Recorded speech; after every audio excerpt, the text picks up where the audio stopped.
जब भी हमारे प्लान के हिसाब से कुछ नहीं होता है, सीधा हम बाबा को पूछते हैं कि बाबा आपने ऐसा क्यों किया? ठीक ही तो चल रही थी ज़िंदगी, पर आपने ऐसा क्यों किया? क्यों नए उलझन में हमें फंसाया? पर हम ये भी जानते हैं कि साईं जो भी करते हैं, इसमें हमारी ही भलाई होती है ना? जय Sai Ram everyone, welcome to मेरे साईं। आज आप सभी के साथ मैं शेयर करूंगी एक अनुभव जहां एक साईं भक्त ने बाबा के डिसीजन पे सवाल उठाया था, पर बाद में उन्हें समझ आया कि साईं ने जो भी किया बहुत अच्छा किया। अब हुआ यूँ कि ये जो साईं डिवोटी है, इनके साथ 18 लाख रुपए का ऑनलाइन स्कैम हुआ था। ओके, इस स्कैम से जो नुकसान होना था वो तो हो चुका था। और उसके बाद मैम सर के साथ गई शिरडी दिसंबर में। शिरडी से वापस आने के बाद जनवरी में उन्हें पता चलता है कि वो कंसीव कर चुकी हैं। हालांकि इनकी 3 साल की बहुत प्यारी सी एक बेटी है। सर और मैम सेकेंड चाइल्ड के लिए बिल्कुल भी रेडी नहीं थे, क्योंकि रिसेंटली उनके साथ 18 लाख रुपए का एक ऑनलाइन स्कैम हुआ था। 18 लाख कोई मामूली सी रकम नहीं है, बहुत बड़ी रकम है। फिनेंशियल क्राइसिस से गुजर रहे थे, तो सेकंड बेबी के लिए ना वो बिल्कुल भी सोच नहीं रहे थे। इसीलिए खुशी से ज़्यादा उनको शौक मिला। मैम 1 महीने तक रोती रही रात रात भर कि सेकंड टाइम उन्होंने कंसीव किया है, और साईं को बोलती कि साईं आप तो जानते हैं सब कुछ, एक बच्चे को जन्म देना बहुत बड़ी जिम्मेदारी होती है, हम तो बस संभल ही रहे थे, पर आपने ऐसा क्यों किया? आपने ऐसा क्यों होने दिया? और मैम बहुत रोती। मैम इसके बाद अपनी बेटी को अपने मायके रख कर आती हैं कुछ दिनों के लिए।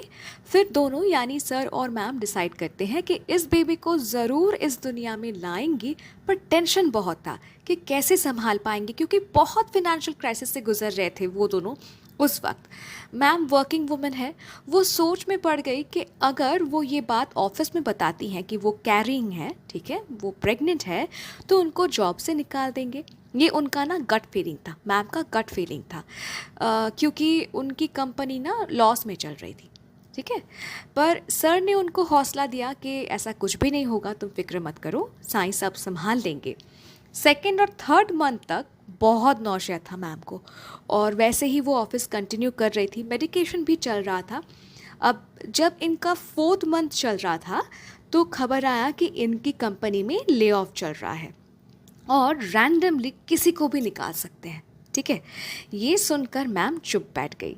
इनके फोर्थ मंथ तक इन्होंने ऑफिस में किसी को नहीं बताया था कि वो प्रेग्नेंट है, क्योंकि उनको डर था पहले से ही कि अगर पता लगा किसी को कि वो प्रेग्नेंट है तो जॉब से निकाल देंगे। और अब जब ले ऑफ का नोटिस आ गया था, मैम बिल्कुल भी चुप बैठ गई कि किसी को बताना ही नहीं है कि मैं प्रेग्नेंट हूँ, क्योंकि अगर ऐसा हो गया कि वो प्रेग्नेंट है सुन के उनको पहले ही जॉब से निकाल दे, उनको जॉब की ज़रूरत थी, ठीक है, तो वो इसीलिए किसी को बताती नहीं है। जब ले ऑफ का नोटिस भी आ गया ना ऑफिस में, तब भी वो चुप बैठ गई कि किसी को नहीं बताना है मैं प्रेग्नेंट हूँ। पहले लिस्ट आए किस किस का नाम आता है देखती हूँ, फिर उसके बाद 2 महीने का वक्त होता है, उसके बाद जो करना है मैं करूँगी, ठीक है।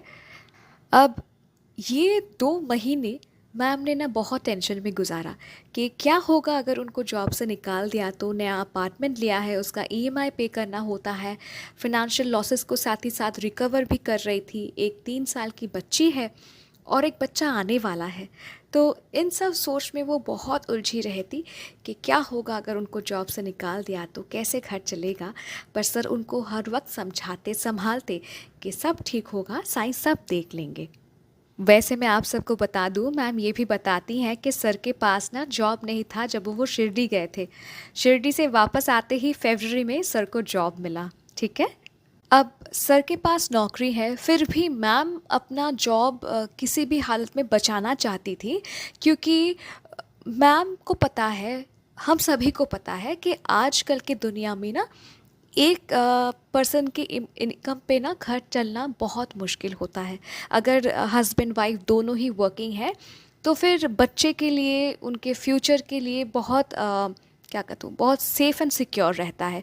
तो इसीलिए मैम बहुत ट्राई कर रही थी कि उनका जॉब ना जाए, क्योंकि वो नहीं चाहती थी कि सर पे टोटल लोड आ जाए, दोनों बच्चे का, उनका, पूरे घर का। मैम सर को हेल्प करना चाहती थी, सर को भी सपोर्ट करना चाहती थी, इसीलिए बहुत बहुत उनका मतलब प्रेयर था साईं के पास कि ये जॉब मेरी बच जाए, ठीक है। अब मैम फॉलो अप करती कि कोई अपडेट्स ले ऑफ ऑर्डर को लेके आया या नहीं, लिस्ट आया या नहीं। 2 महीने बाद इनको मेल रिसीव हुआ कि इनका ऑर्गेनाइजेशनल डिस्कशन शेड्यूल हुआ है अगले दिन दोपहर 12 बजे। और ये सुन के ना वो रोने लगी कि अब टर्मिनेशन इनका पक्का है।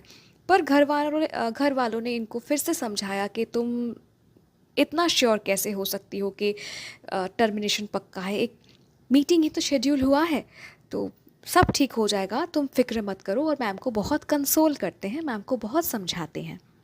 इस वक्त इनका ना 6th मंथ चल रहा था। मैम ने ऑफिस में तब तक किसी को अपने प्रेगनेंसी के बारे में कुछ नहीं बताया था क्योंकि उनका बेबी बम्प उतना विजिबल नहीं था। उस दिन यानी जिस दिन इनको मेल आया कि अगले दिन 12 बजे एक डिस्कशन शेड्यूल हुआ है, उसी दिन शाम को इनकी टीम लीड ने इनको कॉल किया और बताया कि सॉरी, जिन जिन को मेल रिसीव हुआ है उनके साथ डिस्कस करके उनको ले ऑफ किया जाएगा। तब जाके मैम ने अपने टीम लीड से कहा कि सर मैं तो कैरिंग हूँ, इस हालत में नया जॉब ढूंढना मेरे लिए बहुत डिफ़िकल्ट होगा। और ये सुनकर टीम लीड बहुत सॉरी फील करने लगे। मतलब मैम ने 6 महीने तक किसी को भी नहीं बताया था कि वो कैरिंग है, ठीक है। एट द एंड जब ऑलरेडी उनका नाम आ चुका था लिस्ट में, तब जाके मैम ने रिवील किया। अब अगले दिन मैम मंदिर होकर आई और 12 बजे जब मैम मीटिंग अटेंड करती हैं तो इनको पता चलता है कि अब वो भी ले ऑफ से इम्पैक्टेड हैं और इनको भी जॉब से निकाल दिया जा रहा है, ठीक है। और मैम बहुत मतलब खुद को कंट्रोल करती है, उनको बहुत रोना आ रहा था, फिर भी वो बहुत कंट्रोल करती है खुद को, क्योंकि वो जॉब नहीं छोड़ना चाहती थी। फिर खुद को कंसोल कर रही थी कि it's okay, it's a part of life. पर सोच भी रही थी कि अगर ले ऑफ ना होता तो 3 महीने बाद इनका डिलीवरी होने वाला था, ठीक है। तो इंश्योरेंस कवर हो जाता, ठीक है। ये सब मैम मीटिंग के बीचों बीच ही सोच रही है कि अगर ले ऑफ का ऑर्डर ना आता तो 3 महीने बाद मेरी डिलीवरी की ड्यू डेट है, तो शायद मेरा इंश्योरेंस कवर हो जाता। ये सब मैम सोच ही रही थी, तभी इनके एचआर ने कहा कि मतलब मैम को कहा कि अभी तो मई मंथ चल रहा है, आपका मेडिकल इंश्योरेंस टिल नवंबर तक 100% कवर होगा। अब इनका ड्यू डेट अगस्त सितंबर में है। ये अनुभव जब मैं आप सभी को सुना रही हूँ, मैं आप सबको बताना चाहती हूँ कि मैम ने कुछ दिन पहले ही एक बहुत प्यारी सी बेटी को जन्म दिया है साईं कृपा से, ठीक है। तो मैम सोच रही थी कि मेरा ड्यू डेट तो अगस्त सितंबर को है और इंश्योरेंस जो है वो नवंबर तक 100% कवर होगा, तो शायद एचआर इंश्योरेंस दिला दे। तो मीटिंग ख़त्म होने के बाद मैम ने पहले अपने टीम लीड को बताया था, पर एचआर को तो ये बात पता नहीं था कि मैम कैरिंग थी। तो मैम फिर से एचआर को कॉल करती हैं और बताती हैं कि सर मेरा ले ऑफ ऑर्डर आया तो नहीं, मतलब आया है, पर मैं 6 मंथ्स प्रेग्नेंट हूँ, पर मेरा इंश्योरेंस नवंबर तक कवर होगा, तो इसमें मेरी बेबी का इंश्योरेंस कवर होगा क्या।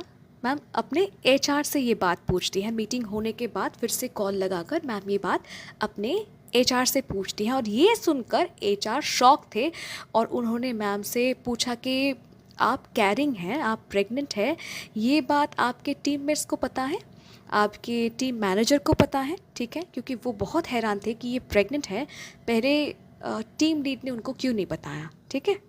तो मैम ने बताया कि नहीं, मैं बताने ही वाली थी, आजकल मैं सबको मैं रिवील ही करने वाली थी, पर उसमें ना ले ऑफ ऑर्डर आ गया, ठीक है, ले ऑफ नोटिस आ गया, तो मैं बता नहीं सकी। तो एचआर ने कहा कि आपको आपका जो भी क्वेरीज़ है और आपका जो भी सिचुएशन है, मैं इस मैटर को लेकर अपर मैनेजमेंट के साथ बात करूँगा और फिर मैं आपको कॉल करके बताता हूँ। और उन्होंने फ़ोन डिस्कनेक्ट कर दिया।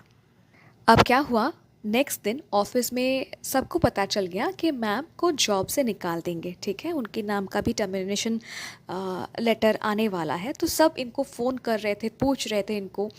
अब मैम की एक लेडी कोलीग भी थी, उन्होंने भी मैम को कॉल किया और तब उनको पता चला कि मैम कैरी कर रही थी। तब उन्होंने मैम को कहा कि तुमने पहले क्यों नहीं बताया कि तुम कैरी कर रही हो, ये रूल है गवर्नमेंट का कि कैरिंग वुमेन को जॉब से नहीं निकाल सकते। और वो ना मैम के लिए बहुत सॉरी फील कर रही थी।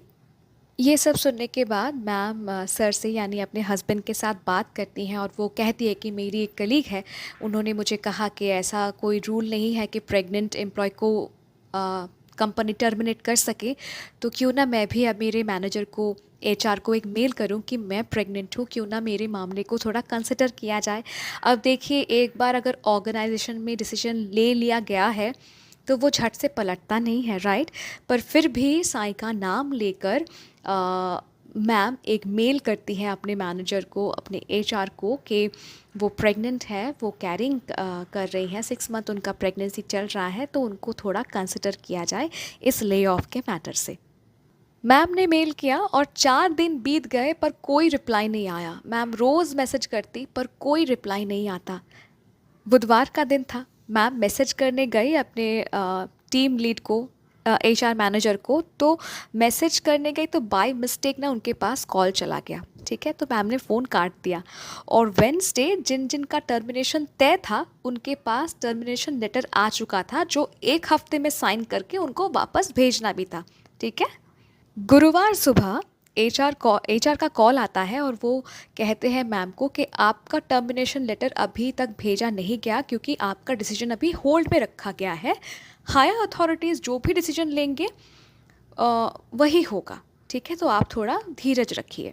फ्राइडे सुबह एचआर का मैसेज आता है मैम को कि 10 बजे मैम और उनके मैनेजर के साथ एक कॉल शेड्यूल होने वाला है।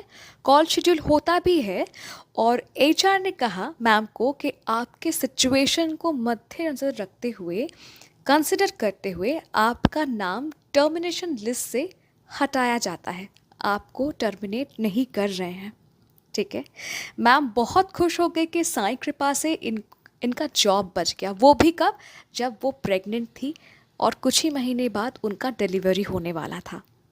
मैम बताती है मैम खुश तो बहुत हुई थी और साथ ही साथ मैम को उस दिन पता चला कि साईं ने उनके लिए जो भी डिसीजन लिया था एकदम अच्छा डिसीजन लिया था, बेहतरीन डिसीजन लिया था। जिस बच्चे के लिए मैम ने बाबा को सवाल किया, बार बार बाबा से नाराज़ हुई कि साईं आपने ऐसा क्यों किया, क्यों एक दूसरे बच्चे का आपने मुझे आशीर्वाद दिया जब हम इतने फाइनेंशियल क्राइसिस पे चल रहे हैं, आपने मुझे ये आशीर्वाद क्यों दिया साईं, आप जवाब दीजिए। जिस बच्चे की वजह से मैम ने बाबा को इतने सवाल किए, बाबा पे नाराज़ थी, वही बच्चा इस दुनिया में आने से पहले इनका जॉब बचा लिया। मैंने आप सभी को बताया ना कुछ देर पहले कि मैम ने एक बेटी को जन्म दिया है, तो वो माँ लक्ष्मी ही थी जो सौभाग्य लेके इनके जीवन में आई है, इनके गोद में आई है, राइट। सच बात तो ये है कि 9 महीने पहले जब वो शिरडी गई थी, उनको पता नहीं था कि कुछ महीने बाद उनका जॉब से ले ऑफ होने वाला है, कंपनी उनको जॉब से बाहर निकालेंगे। मैम को नहीं पता था पर बाबा को पता था, और बाबा को पता था इसलिए बाबा ने उनको एक संतान प्राप्ति का आशीर्वाद दिया, जिसकी वजह से क्या हुआ, उनकी जॉब बच गई। तो आप सबसे यही कहूँगी, जब लाइफ आपके हिसाब से नहीं चलता है, आप बाबा पे बहुत भरोसा करते हैं, बहुत विश्वास करते हैं, बाबा को बहुत बुला रहे हैं, पुकार रहे हैं, फिर भी आपके मर्ज़ी के मुताबिक आपका लाइफ नहीं चल रहा है, तो बाबा को डाउट मत कीजिए, उन पे विश्वास रखिए, क्योंकि हम अपना फ्यूचर देख नहीं सकते, बाबा देख सकते हैं। तो वो जैसे ही हमारे फ्यूचर को आगे ले जाना चाहते हैं वो बेहतरीन होता है, इतना विश्वास ज़रूर रखिएगा। मैम आपको बहुत बहुत धन्यवाद इतना प्यारा सा अनुभव हम सभी को उपहार देने के लिए। और आप सभी से कहूँगी, अगर अनुभव अच्छा लगा तो लाइक कीजिए, शेयर कीजिए, प्रचार कीजिए साईं महिमा, सबके साथ बाबा के चमत्कार को बांटिए। ठीक है, और अगर आप भी अपना अनुभव मेरे साथ शेयर करना चाहते हैं तो आप मुझे ईमेल कर सकते हैं, इंस्टाग्राम पे डायरेक्ट मैसेज कर सकते हैं, या फिर मेरे व्हाट्सएप नंबर में भी आप मुझे मैसेज कर सकते हैं। मेरा email ID, Instagram account ID और व्हाट्सएप नंबर तीनों ही डिस्क्रिप्शन पे दिया हुआ है। और अगर अभी तक जुड़े नहीं हैं मेरे साईं परिवार के साथ, मतलब अगर चैनल को सब्सक्राइब नहीं किया है तो कर लीजिए। मिलती हूँ बहुत जल्दी एक नए साईं अनुभव के साथ। टिल देन, जय साईं राम।